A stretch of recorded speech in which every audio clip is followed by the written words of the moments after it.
Bien, estimados amigos, ¿cómo están? Este es un video especial a cargo de unas personas que tienen que rendir una materia y me han solicitado hacer este video con estas clases, ¿sí? Sobre epistemología. Vamos a empezar a hacer una introducción breve de la epistemología, estudiando la palabra etimológicamente. Episteme es lo contrario a la doxa. La doxa es la creencia, la opinión, el saber vulgar, y la episteme es el conocimiento científico, verificable, metodológicamente desarrollado, racionalmente, etcétera, etcétera, etcétera.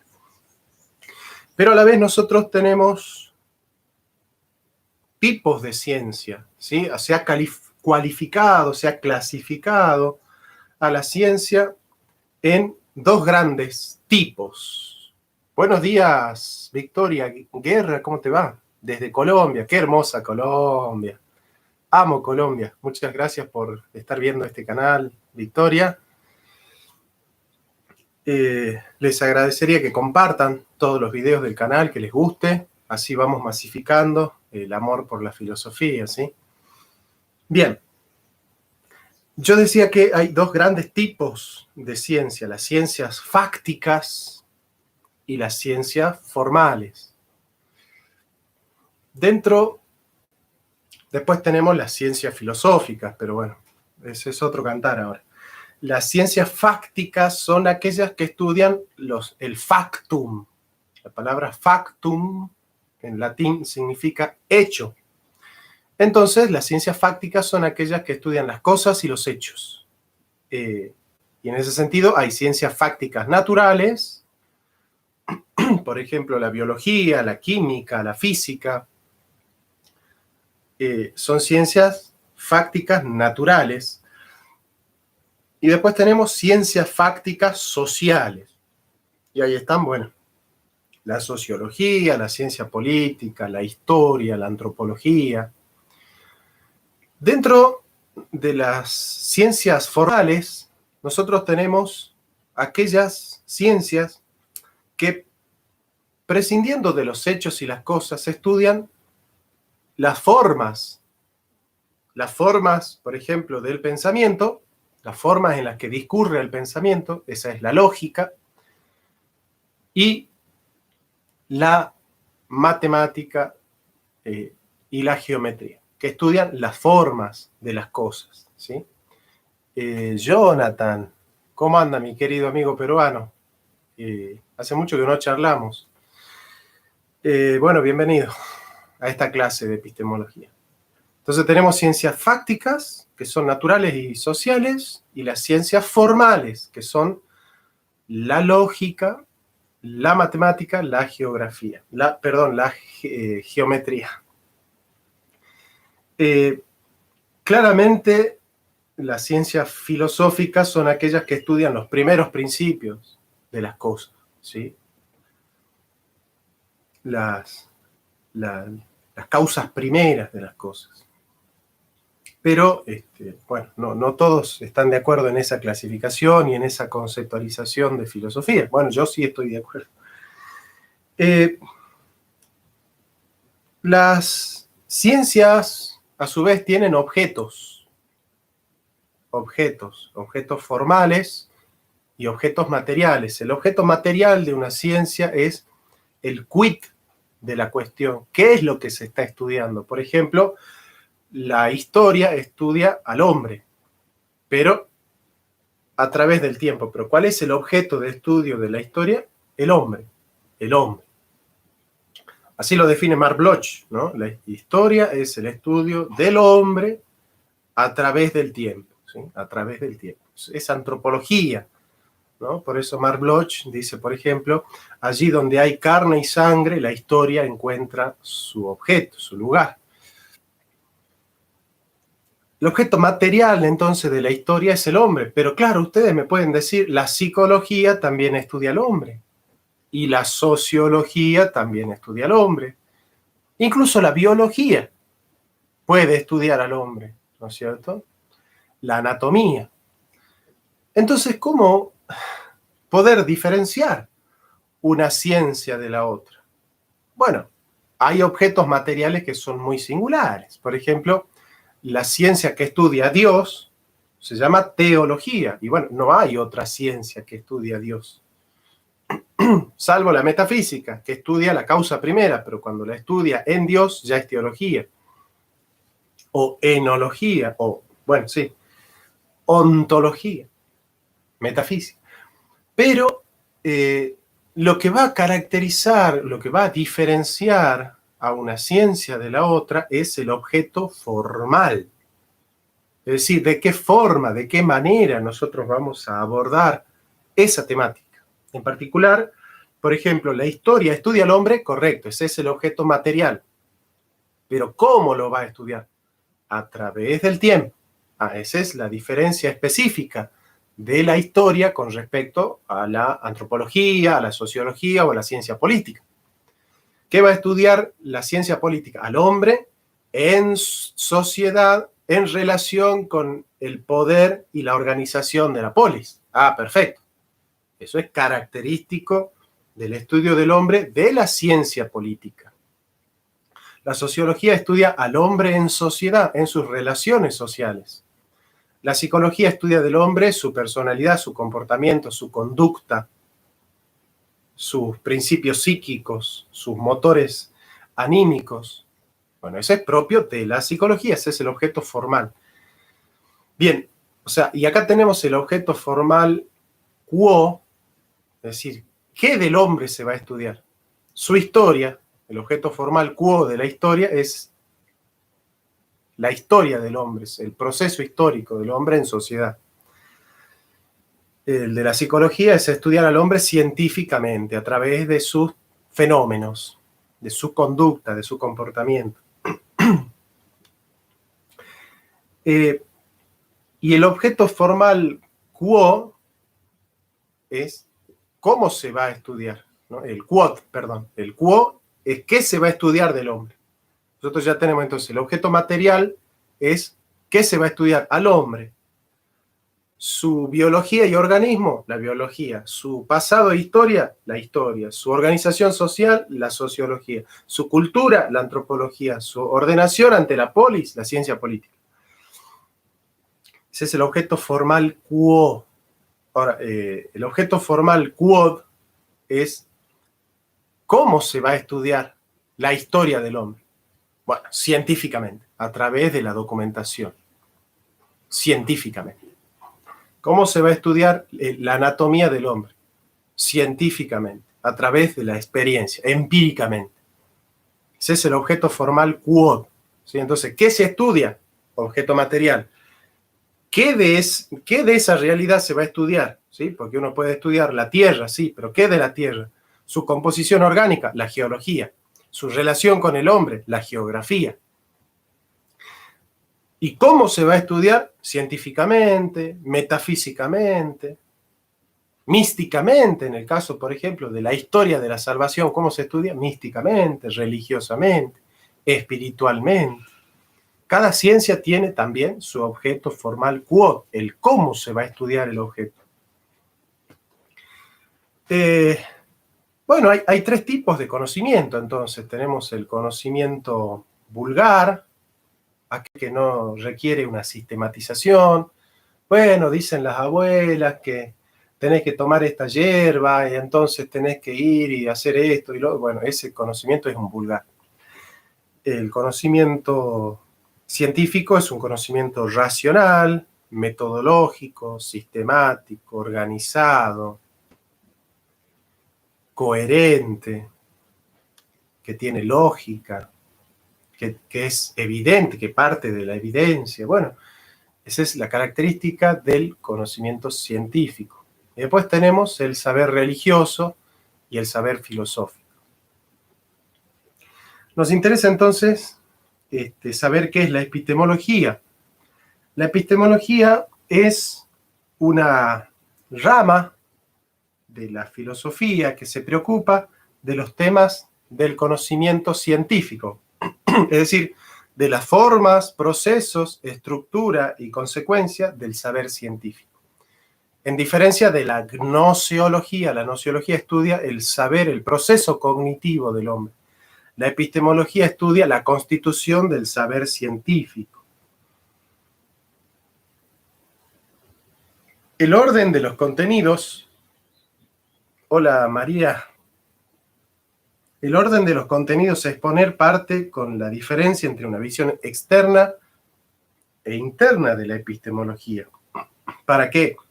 A partir de esta distinción se aborden en forma muy general los planteamientos de Descartes, Hume y Kant en cuanto a bases obligadas de la epistemología moderna. Bueno, no sé si son bases obligadas de la epistemología moderna, sí, pero no de la epistemología sin más, ¿no? Aunque sí, digamos que casi toda la epistemología moderna depende de Descartes, de Hume y de Kant. Por lo dicho, una manera de abordar nuestro objetivo es diferenciar dos tipos de aproximaciones a la epistemología, que denominaremos externa e interna. Para especificar estas aproximaciones, tomaré un ejemplo de la arqueología y posteriormente definiré estos conceptos. En la sección de los comentarios de los libros de la revista Current Anthropology, Philip Cole escribe la siguiente reflexión a propósito de 3 libros de la historia de la arqueología que está comentando, que es la externa, ¿no? Como otras ciencias sociales, la arqueología se ha vuelto cada vez más autoconsciente y reflexiva. Recordemos la famosa frase de Heidegger, la ciencia no piensa. ¿No? ¿Por qué? Porque cuando la matemática piensa qué es la matemática, ya no está haciendo matemática. El objeto de la matemática no es la matemática. Entonces, filosofía. Cuando la historia piensa qué es la historia, ya no está haciendo historia, porque el objeto de la historia no es la historia, sino los hechos. Entonces, hola Juan, entonces cuando la historia se pregunta qué es la historia, ya es filosofía de la historia. Cuando la ciencia se pregunta qué es la ciencia, está haciendo filosofía de la ciencia. La única ciencia que puede preguntarse quién es dentro de su propia dinámica es la filosofía. La pregunta ¿qué es filosofía? Es una pregunta filosófica, o metafilosófica, digamos. Las historias recientes de la arqueología analizan los desarrollos dentro de la disciplina en términos del contexto social y político más amplio en que ellos tienen lugar. Las recientes biografías de los arqueólogos a menudo se centran en cómo los académicos han manipulado sus descubrimientos del pasado para propósitos políticos contemporáneos, ¿no? Se va a historiar una agenda ideológica, eso lo hacen muchos ideólogos que se llaman historiadores. Pero bueno, por favor no piensen en Felipe Piña ni en ninguno de ellos. ¿Es la teoría del conocimiento del bachillerato internacional lo mismo que epistemología y filosofía? Bueno, mira, la verdad que no conozco en fondo cómo se da en todas las escuelas teoría del conocimiento, pero teoría del conocimiento es más nociología. La epistemología es cómo se produce, cómo se constituye, ¿no? En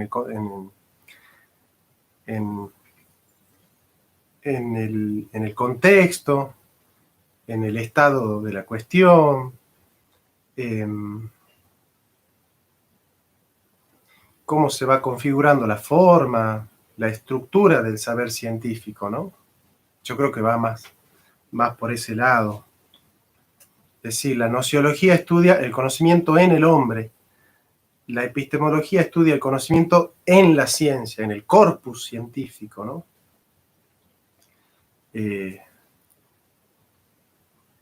Por eso tenemos el contexto de descubrimiento, que es el contexto en el cual surge la inquietud por el saber científico y su diagramación y su estructuración y configuración, y el contexto de justificación, que es la parte lógica, ¿no?, del proceso. La manera en que el Estado apoya y estructura la investigación arqueológica ha sido explorada en diferentes ambientes nacionales y los arqueólogos crecientemente están preocupados por la exhibición de materiales arqueológicos en los museos y cómo los museos explícitamente e implícitamente presentan imágenes de nuestra propia cultura o identidad étnica nacional, tanto como de las otras culturas. En la misma revista, pero de la sección de crítica de la arqueología, David Beach define lo que se entiende por arqueología cognitiva, que es la epistemología interna. La arqueología cognitiva es el estudio de la ideología prehistórica. Esto quiere decir los ideales, valores y creencias que constituyen la visión del mundo de una sociedad. Está más ligada a la antropología, ¿no? Los arqueólogos cognitivos usan los principios de la antropología sociocultural para investigar cosas tan diversas como símbolos materiales, el uso del espacio, el poder político y religioso. Además, para propósitos analíticos, los significantes físicos y los principios subyacentes de este código espacial se pueden decir que constituyen el espacio expresivo de la sociedad. O sea, la epistemología externa está basada en el contexto de descubrimiento y la epistemología interna en el contexto de justificación. En el contexto de descubrimiento es, bueno, ¿qué clase de ideología tiene el científico que está analizando el cambio climático, por ejemplo? El científico, por ejemplo, pro-neoliberal va a decir que las grandes empresas y las grandes fábricas no generan contaminación. En cambio, un científico de izquierda va a decir, no, que en realidad esas grandes empresas capitalistas generan contaminación ambiental. Bueno, y ahí surge la ideología del científico, ¿no? La epistemología externa está centrada en el contexto de descubrimiento. O Guillermo Marno dice, hola Jonathan, la epistemología puede estar ligada de alguna manera al positivismo o al empirismo. Sí, puede estar ligada al positivismo o al empirismo, pero no necesariamente. Yo, por ejemplo, he desarrollado una epistemología tomista que no tiene nada que ver con el neocantismo, ni con el positivismo, ni con el psicologismo, ¿sí? La reflexión de Cole es motivo de preocupación de una epistemología externa y la de Beach de una epistemología interna, por la visión externa de la epistemología en consideración del contexto social y cultural en la actividad reflexiva acerca del conocimiento. Por la visión interna me refiero a los aspectos epistemológicos sin dicho contexto, el contexto de justificación. Es decir, la pregunta, ¿qué influencia tienen los estudios de impacto ambiental en la definición de la arqueología como ciencia aplicada? Es motivo de preocupación de una epistemología externa. Y las preguntas, ¿cómo son posibles los sistemas simbólicos? ¿O qué relación existe entre el espacio como significante con la cultura como significado? Son abordadas por una visión interna, es decir, la visión externa de la epistemología estudia al científico en un contexto. Esa es la epistemología crítica, por ejemplo, de la Escuela de Frankfurt. En cambio, analizar los procesos cognitivos a través de los cuales se configura el saber científico, bueno, ese es el positivismo, por ejemplo. Si ahora consideramos la filosofía moderna, por ejemplo, el pensamiento de René Descartes, podemos abordar su epistemología tanto desde una visión externa como interna. Desde una visión externa, en forma muy breve, podemos decir que él opone la duda a la fe en la búsqueda del conocimiento, ya que la filosofía de la Edad Media, influida como estaba por la Iglesia, no permitía el desarrollo de la ciencia como tal, como hoy la conocemos. Descartes pasa del polo de Dios al polo del hombre, es decir, ya no existe un fundamento divino al conocimiento, sino que éste se funda en sí mismo. La reflexión acerca de las bases del conocimiento es motivo de una epistemología, no de una teología. La confianza en el hombre, la ciencia y la razón darán el punto de partida de la epistemología moderna. Por ello, dadas estas condiciones histórico-filosóficas, se entiende el contexto del racionalismo. Sí, la epistemología externa estudia en qué contexto Descartes puede ser entendido cultural, social, económica y políticamente. Yo, por ejemplo, cuando enseño Descartes, enseño el contexto de la burguesía que se va adueñando del mundo. ¿Sí? Es decir, la conciencia y el mundo es la relación de la burguesía con el mundo. Descartes y el mundo están lejos, por eso Dios es la mediación de las dos res. En Kant, el proceso es más cercano, porque el mundo que el sujeto conoce es el mundo que el sujeto construye.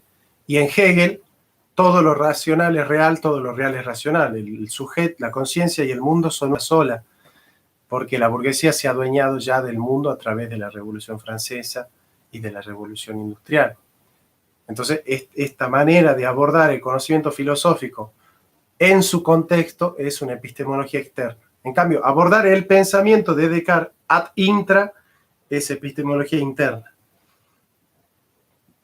Tomando en cuenta que la visión externa de la epistemología será abordada con posterioridad, considerando los aportes de Kuhn y de Popper, nos concentramos en la visión interna de la epistemología. Esta perspectiva, para aplicar un lenguaje mundialero, la denomino el área chica de la epistemología. Desde una visión interna podemos atisbar algunos elementos epistemológicos de la filosofía de Descartes, por ejemplo, el dualismo sujeto-objeto, res cogitam, res extensa. Decíamos que Descartes afirma un yo y no un Dios como antes, como punto de partida en el proceso de conocimiento. Claro, para Descartes el cogito es el punto de partida epistemológico fundamental. La lógica no es ni filosofía ni ciencia, la lógica es propedéutica, es preparación para la ciencia. Es un órganon.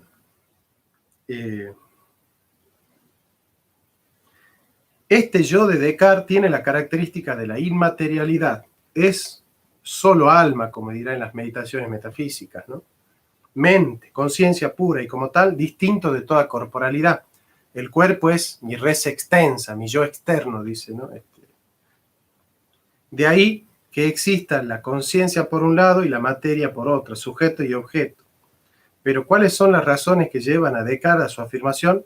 La respuesta más breve es el funcionalismo, el fundacionalismo. El fundacionalismo postula que estamos en presencia de un conocimiento fundamental cuando existe una creencia básica incorregible. Por ejemplo, Descartes dice que se puede dudar de muchas cosas, que mi percepción me engaña, que no existen Dios, el mundo y los seres humanos.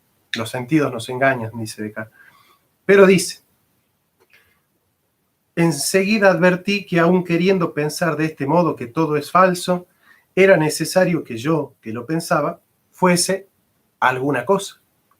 Y al advertir que esta verdad, pienso, luego existo, ego cogito, ergo sum, era tan firme y segura que las suposiciones más extravagantes de los escépticos no eran capaces de conmoverla.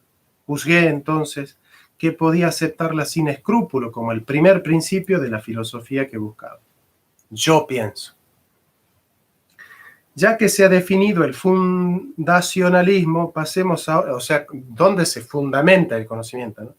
Pasemos ahora a considerar una consecuencia de este programa filosófico, la famosa frase, pienso, luego existo. Curiosamente, es un argumento ontológico que soporta toda la epistemología racionalista.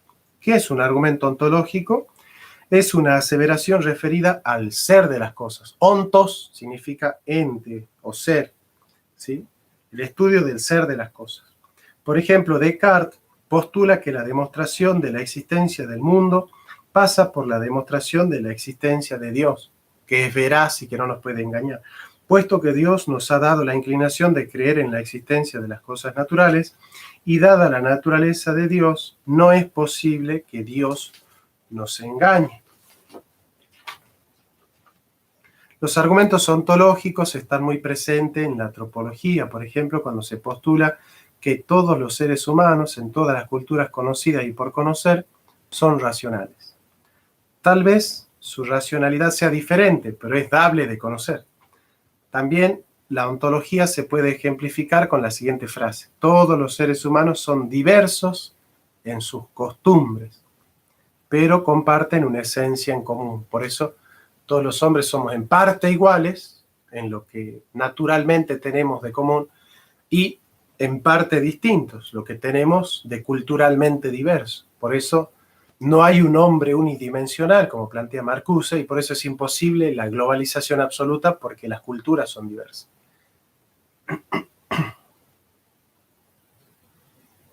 Hola Santiago, ¿cómo te va? Santiago Giraldo, vos no sos el que hace los videos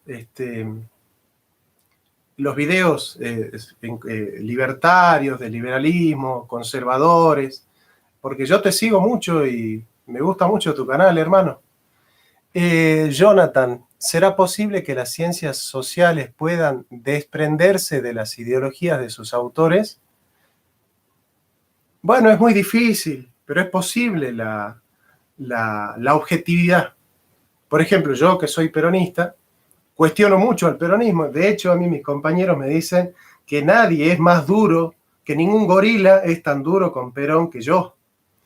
Y eso tiene que ver con que el científico que conoce la verdad, la conoce porque ama la verdad, por encima de todo. Por encima de todo, o sea, el científico no ama más al peronismo que a la verdad. El científico no ama más al capitalismo que a la verdad. El verdadero filósofo no ama más a su iglesia que a la verdad. Por eso, y eso lo grafica muy bien Aristóteles cuando dice amicus Plato, sed magis amicas veritas. Amo a Platón, pero amo mucho más a la verdad, dice Aristóteles. Y ese es el rol de la filosofía, es el rol de la ciencia, que el objetivo fundamental de la ciencia y de la filosofía es la búsqueda de la verdad, por encima de mis intereses. Es decir, si la verdad va en contra de lo que yo pienso, en buena hora estoy cambiando, estoy creciendo, estoy evolucionando.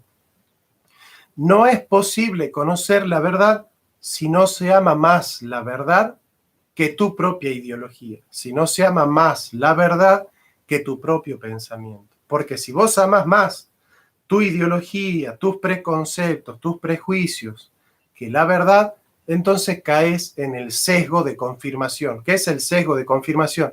Que todo el tiempo voy a estar buscando elementos que me confirmen mi ideología, que confirmen mis presupuestos, que confirmen mis creencias. Y esa ya no puede ser la base del crecimiento en el conocimiento. Bueno, Santiago, espero entonces que me escribas, no sé, podés comunicarte a cursofilosofia.jcr@gmail.com. Y bueno, allí estamos en contacto y sí, me podés aconsejar todo porque el objetivo de acá siempre es crecer y con toda humildad escuchar los consejos que tienen todos los demás, sobre todo Santiago, que para mí es un gigante de los medios. Y bueno, yo lo admiro mucho. Gracias por sus videos. ¿Qué opina del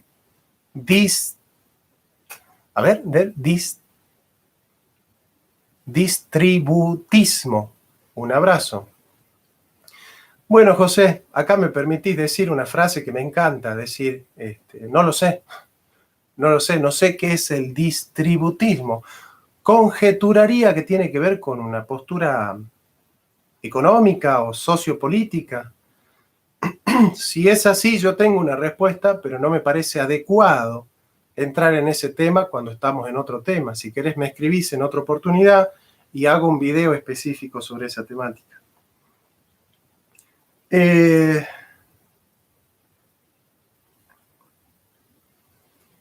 Ahora bien, cuál sea esa esencia del hombre depende del corte que hace el antropólogo, ¿sí? La libertad, la razón, la emoción, el simbolismo o algún valor especial.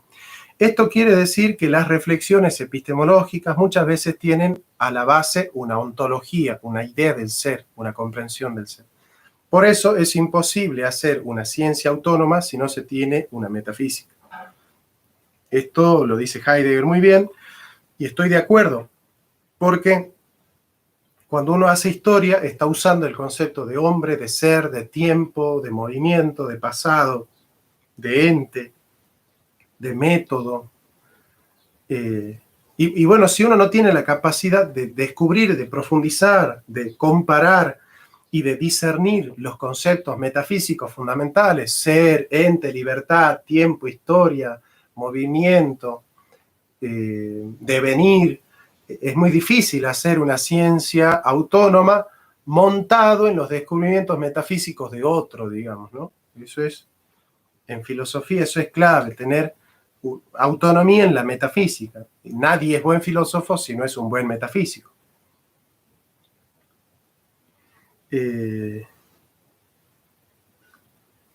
Existiendo una cordial invitación a los supuestos ontológicos a que se hagan presentes, ya que la mayoría de las veces uno se da cuenta de la presencia de bases ontológicas en los discursos, ¿no? Por eso yo me dedico a la metapolítica, es decir, a tratar de analizar qué conceptos fundamentales subyacen a los discursos y a los hechos políticos, ¿no?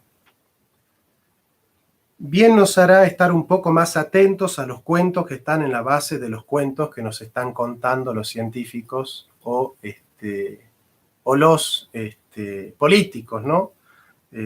Por ejemplo, cuando los libertarios, los liberprogres, desarrollan la idea de la libertad, uno les pregunta qué es la libertad y callan. Y bueno, esa es una vergüenza. Es decir, yo, por ejemplo, soy peronista, soy justicialista. A mí me preguntan qué es la justicia y dame 3 horas, dame 4 horas. Yo puedo hablar 6 horas de la justicia, porque soy justicialista. O sea, yo entiendo que toda la política debe girar en torno a una correcta comprensión del concepto de justicia. Ahora, si un libertario no entiende un concepto de libertad, no puede hacer una metafísica del concepto de libertad, bueno, no hace metafísica, tiene problemas. Está montado en una idea de libertad que no conoce. Y desde ahí está sacando conclusiones. Bueno, ese es el dogmatismo. Para no ser dogmático hay que tener autonomía en la metafísica. Poder uno mismo desarrollar, conceptualizar, comparar, discernir, discriminar la idea de libertad más adecuada, la más funcional, la de más principios, la más abarcativa, la más coherente, la más evidente, la más lógica, la más consecuente, la más consistente. Pero para eso uno tiene que hacer metafísica. Si no, caemos en los papelones que cae, bueno, Gloria Álvarez, ¿no? Pero bueno, ese es otro tema.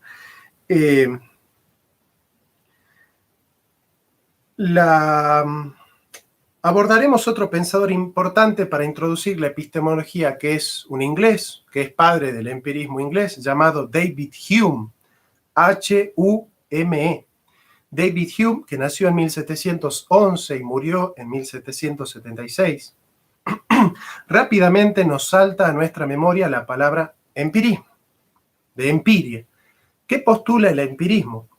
Si nos preguntamos cómo adquirimos conocimiento empírico, podemos pensar en la siguiente respuesta dada por Hume. Primero, tenemos algo que ocurre en el mundo, como yo le decía, un factum, un hecho. Luego, ese algo impacta a nuestros sentidos, a nuestra retina, ¿sí? Hay un suceso que impacta a nuestro conocimiento sensible.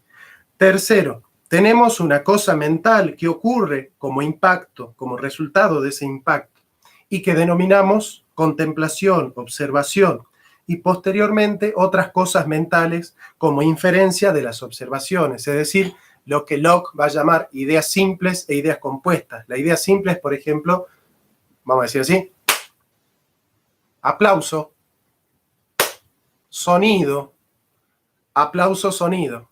Idea simple, aplauso, idea simple. Sonido, idea simple. El aplauso genera sonido, es una idea compuesta, ¿se entiende? O sea, voy asociando, pero ¿qué es lo que tiene que pasar para que yo entienda la idea de aplauso y de sonido? Se tiene que dar el sonido del aplauso y el aplauso que causa el sonido. Entonces, a partir de lo que se va a llamar después de Locke el asociacionismo, nosotros vamos construyendo enunciados a partir de ideas simples que se disparan a través de nuestra experiencia con los sentidos. Por eso se llama empirismo, porque no es posible el conocimiento sino de algo que parte de la experiencia. ¿Cuál es la diferencia entre el empirismo y el realismo?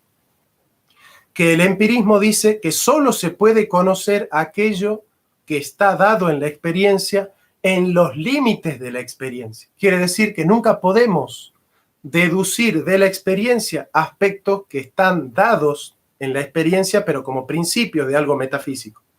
No se puede, por ejemplo, hablar de fenómenos que los podemos deducir de la experiencia, pero que no están dados evidentemente en la experiencia. Por ejemplo, el ser, Dios, la libertad, el yo, el alma, el mundo, son entidades que no están dadas en la experiencia.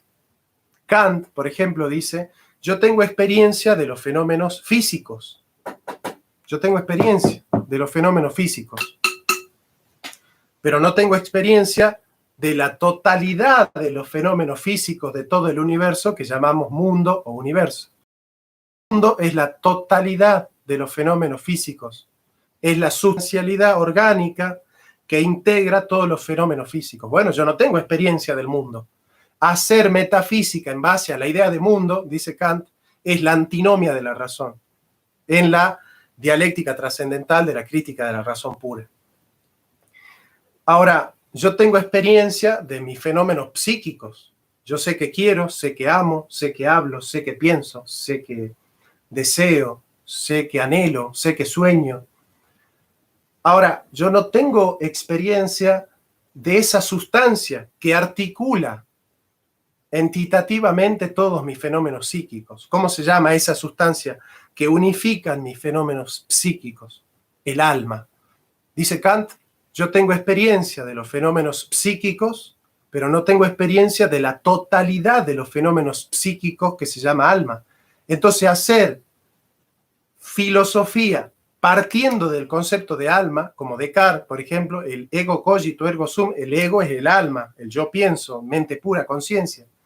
Dice Kant, hacer una metafísica sostenida bajo el concepto de alma o de mundo es un error procedimental de la metafísica. Entonces, el concepto de alma me genera a mí el paralogismo de la razón, que es una manera incorrecta de proceder. Esta es la dialéctica trascendental de la crítica de la razón pura. Recordemos que en la crítica de la razón pura tenemos estética trascendental, analítica trascendental y dialéctica trascendental. Ahora, si yo parto, como Descartes, que dice que Dios es la garantía de la articulación o de la asociación entre el pienso y el mundo, es como la garantía en Descartes. Si yo tengo como punto de partida de mi conocimiento la idea de Dios, que es el que unifica la totalidad de los fenómenos físicos que llamamos mundo y la totalidad de los fenómenos psíquicos que llamamos alma, Dios es el ideal de la razón. ¿Por qué? Porque es el ser de la totalidad. Si yo tengo como punto de partida la idea de totalidad y que entiendo que la totalidad no me es dada en la experiencia, porque yo nunca tengo experiencia de la totalidad, entonces el único punto de partida de un conocimiento para hacer un juicio sintético a priori es la experiencia posible. Es la experiencia a través de la cual yo, teniendo contacto con la realidad, la puedo articular a través de las categorías del entendimiento. Pero bueno, vamos a salir de Kant, porque entender Kant hoy no es el objetivo y es muy difícil. Vamos a seguir con Hume, porque Hume es interesante, ¿no? A ver, bueno, se me adelantaron mucho. Eres muy listo, bro. Bueno, un saludo. Su colección de libros es mayor a la de Gloria, profe. Bueno, no, esta es la parte más chica de la biblioteca. Acá hay otra. Allá, yo tengo como 4 bibliotecas, así que no. Pero no voy a empezar a sacar y a revolear libros como hace Gloria Álvarez, porque no me parece elegante, ¿no? Aparte, uno puede mostrar libros, pero lo que tiene que mostrar es que los tiene acá, no que los tiene en la mesa, ¿no? Popper, la ciencia debe tener la capacidad de ser falsificada, falseada, ¿no? El falsacionismo de Popper. Según eso, puede considerarse como pseudociencia el estudio del cambio climático, ni impoeta que el clima siempre cambia y no se falsifica. Bueno, estoy de acuerdo que los estudios del cambio climático en general son muy reduccionistas, ¿no? Al Gore le aplica mucha influencia a las industrias. En cambio, otros pro-neoliberales van a decir que no, que en realidad el cambio climático se da por una cercanía muy grande al Sol. Estamos en una etapa donde estamos cerca del Sol. Bueno, sí, concuerdo mucho en lo que decís. Vamos con Hume todavía. Entonces, primero, tenemos algo que ocurre en el mundo. Luego, ese algo impacta en nuestra retina. Tercero, tenemos una cosa mental que ocurre y que denominamos observación. Y posteriormente, otras cosas mentales como inferencias de las observaciones. Conocimiento empírico es 1 más 2 más 3 más 4. Antes de continuar, ese es el método de la inducción, ¿no? La inducción pura, tan criticada por el positivismo, ¿no? Y la escuela de Viena. Antes de continuar, es necesario especificar que la inferencia es un razonamiento que puede tomar la forma de la deducción, la inducción o la abducción, ¿no? Es decir, la forma de la inducción, ¿qué es? ¿Qué es la inducción? ¿Qué es la inducción? Por ejemplo, yo coloco un metal al calor, se dilata. Coloco otro metal al calor, se dilata. Coloco otro metal al calor, se dilata. Coloco otro metal al calor, se dilata. Llega un momento donde tengo tantas experiencias sobre los metales que se dilatan al calor que termino la experiencia y digo, no, yo estoy dispuesto ahora a sacar una conclusión. ¿Cuál es la conclusión lógica que puedo sacar? Todos los metales se dilatan al calor, que es un juicio universal positivo. Todos los metales se dilatan al calor. Ahora, ¿qué es lo que va? Esta es la inducción, es decir, a partir de fenómenos particulares e individuales, concluir una definición general. Ahora, ¿cuál es el problema de la inducción? Dicen los de la escuela de positivista, la de Viena, Popper, Lakatos, dicen, sacar una conclusión general de experiencias particulares es un problema porque suponer que en la conclusión general todos los metales se dilatan al calor es suponer que nosotros tuvimos una experiencia de todos los metales que existieron, que existen y que existirán. Es tan pedante, dicen, sostener que tenemos un contacto con todos los metales que existen, existieron o existirán, es imposible, es improbable. De tal suerte que la afirmación universal positiva, todos, debe ser más bien una afirmación universal negativa. Es decir, no conocemos ningún metal que por ahora no se dilate al calor. Entonces, una vez que nosotros tenemos esa hipótesis, es decir, por ahora no hay ningún metal que nosotros conozcamos que se dilate al calor, que no se dilate al calor, perdón, esa hipótesis tiene que ser falseada. ¿Qué significa falseada? El científico no tiene que ir a buscar fenómenos que la confirmen a la hipótesis, sino todo lo contrario, tiene que buscar fenómenos que traten de destruirla a la hipótesis. ¿Por qué? Porque se va a convertir en teoría cuando ese proceso de falsearla a la hipótesis fracasa. Cuando nosotros no podemos voltear nuestra hipótesis, esa hipótesis queda sostenida, pero parcialmente, porque el conocimiento científico, dicen, es falseable. ¿Qué significa falseable? Que siempre puede tener ese paradigma un cinturón de seguridad que se cae porque no responde a un fenómeno que está apareciendo como novedad, y entonces es necesario construir un nuevo paradigma que dé respuesta a ese fenómeno, ¿no? Ese es el método de Kuhn, por ejemplo, ¿no? De K-H-U-N. Bien, se supone que la ciencia también trabajará de esa manera, dice Hume. Es decir, algo ocurre en el mundo que queremos conocer. Luego están los instrumentos de la observación. La observación como tal, que en Kant es el sujeto trascendental, y finalmente las elaboraciones teóricas. Todo ello nos llevará a la ciencia empírica. Ahora, yo les decía cuál es la diferencia entre el empirismo y el realismo. El empirismo dice, solo se puede conocer el fenómeno sensible dado a la experiencia en los límites de la experiencia. En cambio, el realismo sostiene que uno puede partir de la experiencia, pero puede remontarse del fenómeno al fundamento, del efecto a la causa, ¿sí? Del fenómeno al principio. Esa dialéctica para remontarse al fundamento, es decir, partir de lo físico para llegar a lo metafísico, partir del ente y llegar al ser, eso es propio del realismo. Por eso el realismo debe partir de la experiencia, porque Aristóteles y Santo Tomás dicen, no hay nada en el intelecto que no haya pasado previamente por los sentidos. pero Aristóteles y Santo Tomás no circunscriben el conocimiento a lo que está dado a los sentidos, sino que a partir de lo que está dado a los sentidos, hacen un estudio de cómo ese fenómeno está mostrando un fundamento, de cómo ese efecto te remite una causa, de cómo el ente está participando del ser. Entonces hacen un estudio del ser, un estudio de los primeros principios, un estudio de las causas, ¿se entiende? Un estudio de los fundamentos. Bueno, ese estudio, el fundamento es metafísico, está más allá del orden físico, más allá del orden visible. Nos llega por el orden visible, pero no se reduce al orden visible. Entonces, la diferencia entre el empirismo y el realismo es que el empirismo parte del acto segundo y descubre la potencia y se queda ahí, como la fenomenología.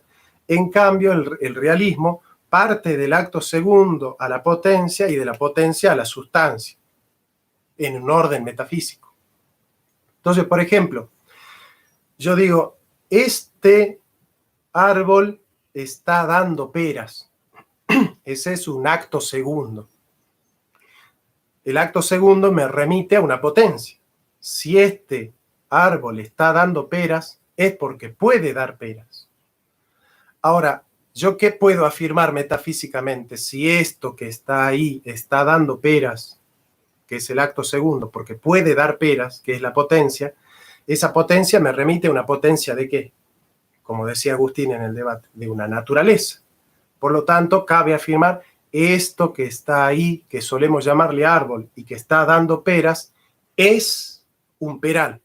La afirmación es un peral, es tan determinista, dicen los fenomenólogos, los positivistas, es tan determinista porque determina su esencia en su naturaleza fija y estable, que impide la dinámica del movimiento. Entonces nunca vamos a afirmar el ser. Hay una negación de la metafísica. No es imposible afirmar esto es un peral.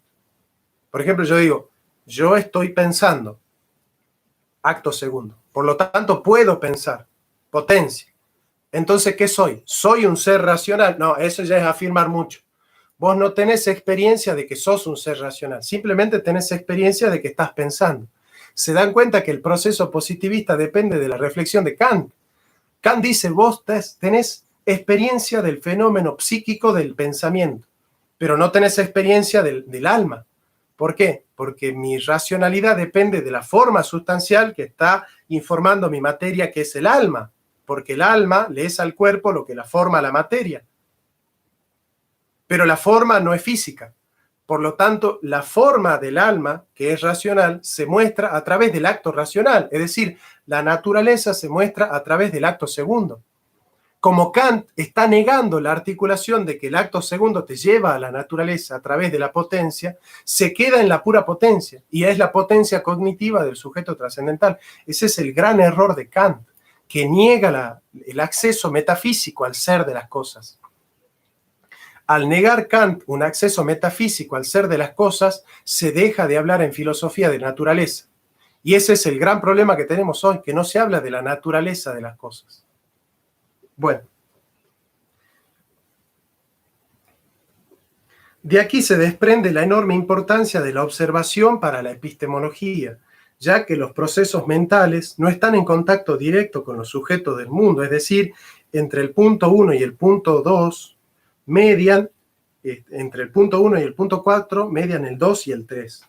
Si bien el punto 3 podría ya considerarse un proceso ocurrido en el sujeto, y por ello dentro de los procesos mentales que él desarrolla, del mismo modo, el punto 2 se puede considerar como parte del sujeto cero, o, para decirlo de otra manera, no es parte del mundo. Es decir, el concepto de causalidad para Hume es metafísico.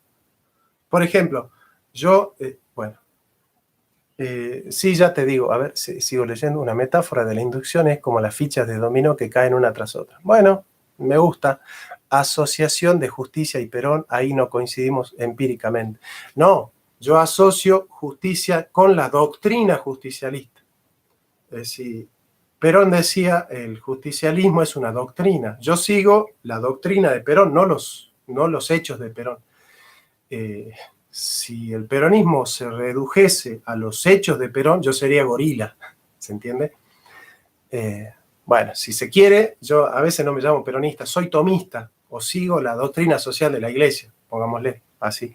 Buenos días, de a poco me estoy poniendo al tanto con los videos. Muchas gracias, ya que son de mucha ayuda. Consulta, hablamos del método de la filosofía o del método de la ciencia particular. No, del método de la ciencia, que depende de un concepto filosófico. También me gustaría que dejaras de manifiesto la diferencia que hay entre la concepción de la ciencia de Aristóteles y la moderna. Bueno, para Aristóteles, la ciencia es la ciencia de los primeros principios. Para Aristóteles hay tres tipos de ciencias, ¿no?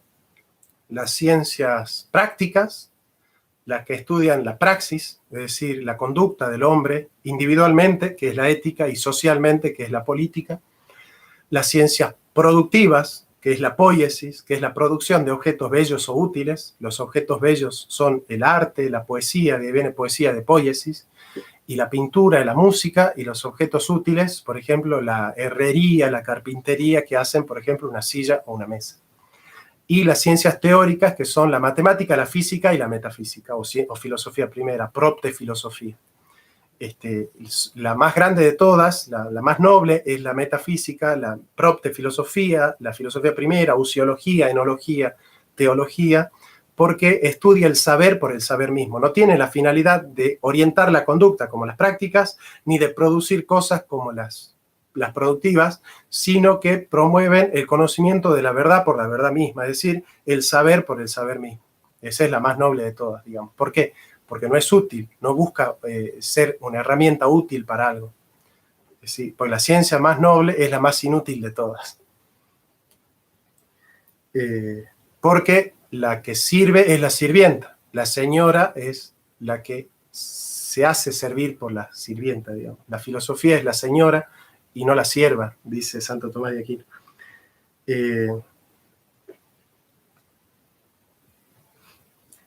Entonces el concepto de causalidad de Hume es metafísico. Yo, por ejemplo, pongo mi cuchillo en la panza de mi amigo y lo saco al cuchillo y después mi amigo se muere. Entonces Hume diría, el nexo causal que dice que tu amigo se murió porque vos metiste el cuchillo en su panza es metafísico, es improbable. Lo único que podemos saber es que antes de que tu amigo se haya muerto, estaba el cuchillo que vos metiste en la panza. Es decir, lo único que podemos probar es la sucesión de hechos, pero no la causalidad de hechos, ¿sí?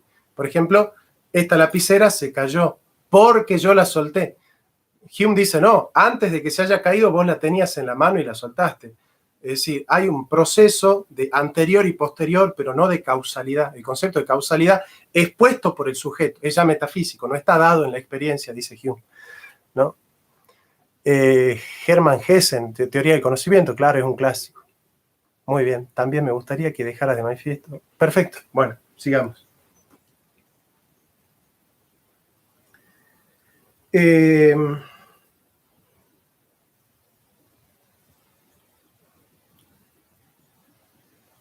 Otra manera de exponer esta idea es que las inferencias, las teorías o cualquier proceso mental, el mundo no forma parte de ello. O sea, los procesos mentales son independientes del mundo. Está fuera. Del mismo modo, el sujeto en el mundo no forma parte de las ondas luminosas o sonoras, ¿no? Esta idea de las filosofías intestinas que resuelven todo en el sujeto o las filosofías fenomenológicas que resuelven todo en el objeto, ¿no? Esta crítica la va a hacer muy bien Sartre en La trascendencia del ego.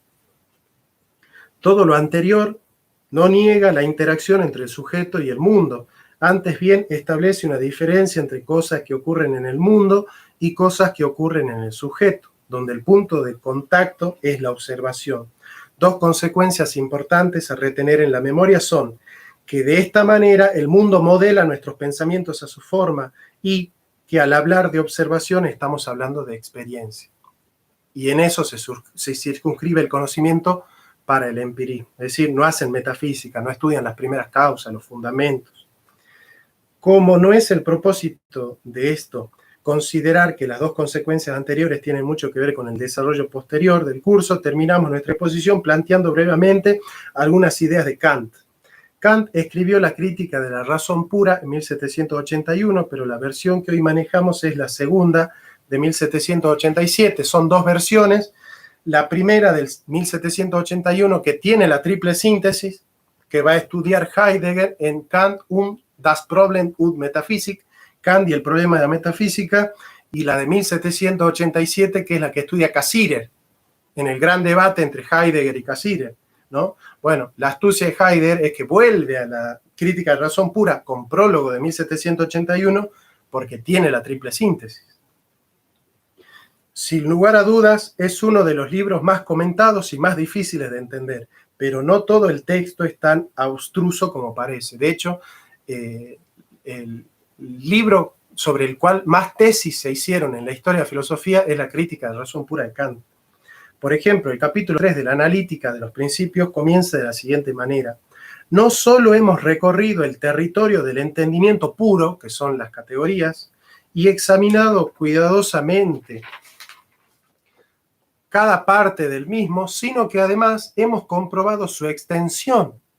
Son las 3, 6, 9, las 12 categorías del entendimiento, por su cantidad, por su cualidad, por su modo y por su relación, 3 cada una.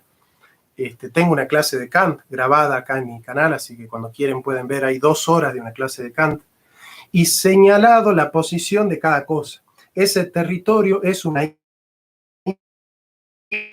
por la misma naturaleza entre los límites invariables. Es el territorio de verdad, la verdad inmanente del sujeto trascendental, ¿no? Ahí ya está el giro a la inmanencia que empezó con Guillermo de Ockham. Es el territorio de la verdad, un nombre atractivo y está rodeado por un océano ancho y borrascoso, verdadera patria de la ilusión, donde algunas nieblas y algunos hielos que se deshacen prontamente producen la apariencia de nuevas tierras y engañan una y otra vez con vanas esperanzas al navegante ansioso de descubrimientos. Es decir, cuando uno hace filosofía solo con las categorías del entendimiento y los ideales de la razón, se extravía la razón, porque la razón solamente produce conocimiento científico cuando las categorías del entendimiento se aplican a la experiencia. Se vuelve la experiencia posible, ¿no?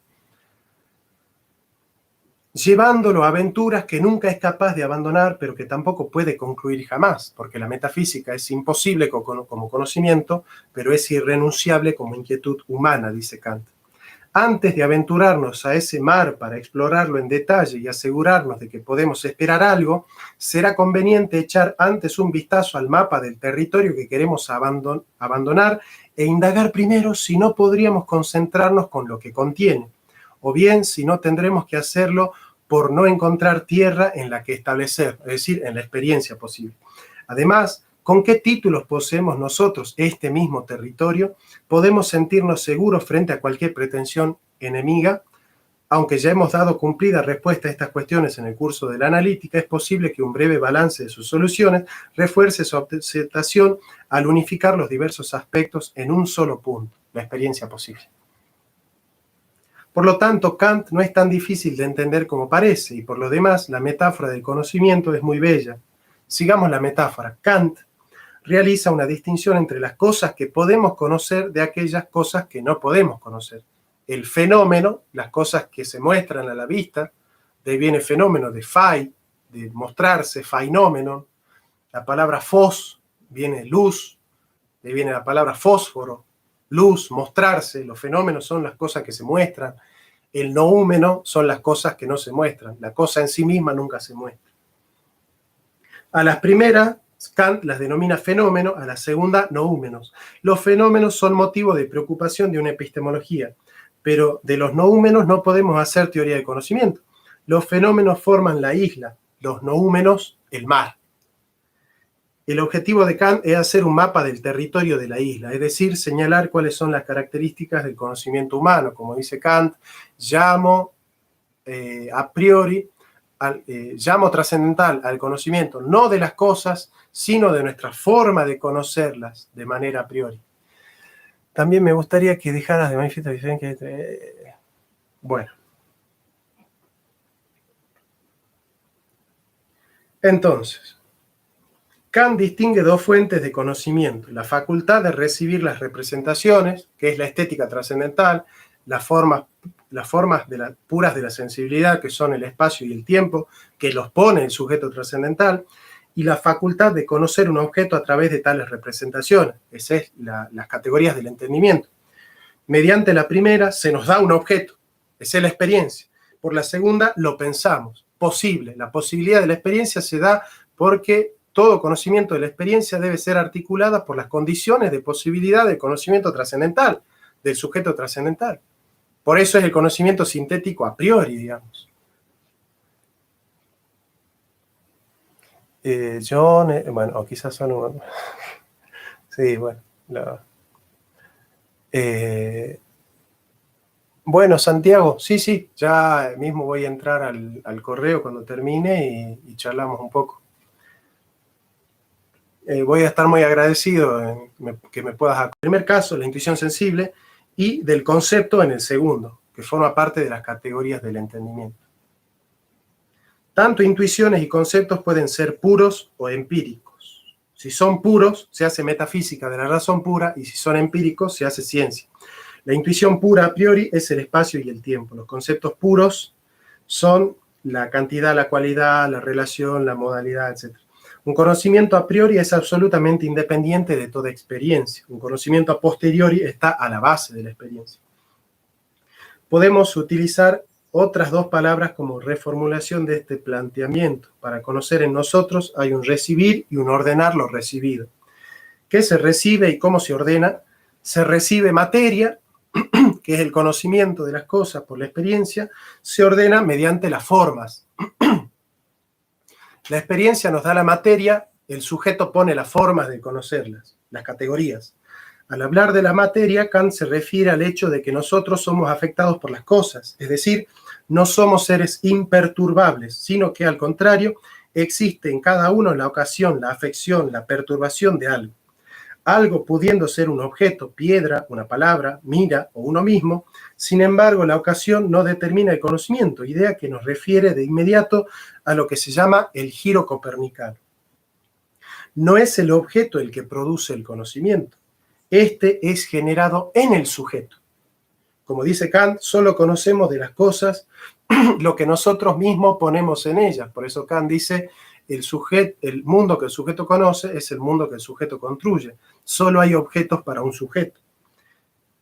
Bueno, esto es lo que vamos a dejar acá, el fundamento de la epistemología moderna, y el autor de este artículo es Francisco Osorio, en ¿Qué es la epistemología? Bueno, gente, siempre hago videos más o menos de 1 hora, a veces cuando el tema es muy importante hacemos 2 horas, así que bueno, les sugiero que se inscriban, que vean los otros videos de filosofía y que se inscriban en el curso de filosofía que estoy dando sobre historia de la filosofía. El martes que viene empezamos con Freud, así que ya pasamos a Nietzsche, Freud, viene Heidegger, ¿eh?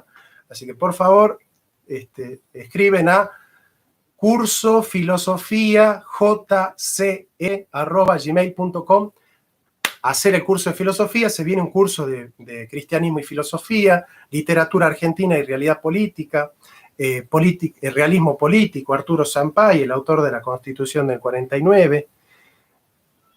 Vamos, que para hacer filosofía hay mucho, y en Hispanoamérica lo que necesitamos es gente que piensa.